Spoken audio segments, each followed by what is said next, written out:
সম্প্রতি ধামরাইয়ে একটি বিয়ে বিচ্ছেদের খবর ঘিরে সামাজিক মাধ্যমে তীব্র আলোচনা তৈরি হয়।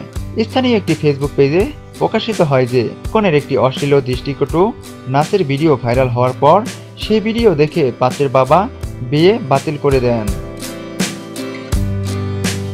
একজন কলেজ ছাত্রী, যিনি কলেজে আয়োজিত এক সাংস্কৃতিক অনুষ্ঠানে নাচে অংশ নিয়েছিলেন, সেই ভিডিও পাত্রের এলাকায় ছড়িয়ে পড়লে অনেকেই তা নিয়ে মন্তব্য করেন এবং পাত্রের বাবাকে বিষয়টি দেখান।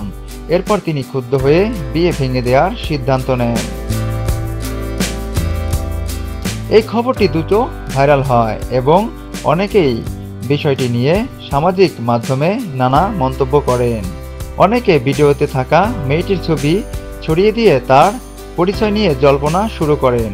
খবরটি ভাইরাল হওয়ার কিছুক্ষণের মধ্যেই একই ফেসবুক পেজ একটি নতুন পোস্টে জানায়, তারা যে সংবাদের কথা বলেছে সেটি যে মেয়েকে নিয়ে তা অনেকেই ভুলভাবে ধামরাই সরকারি কলেজের একটি ভাইরাল ভিডিওর মেয়ের সঙ্গে মিলিয়ে নিচ্ছেন। তারা জানান, ভাইরাল হওয়া ছবির মেয়েটির সঙ্গে সংবাদের মেয়েটির কোনো সম্পর্ক নেই।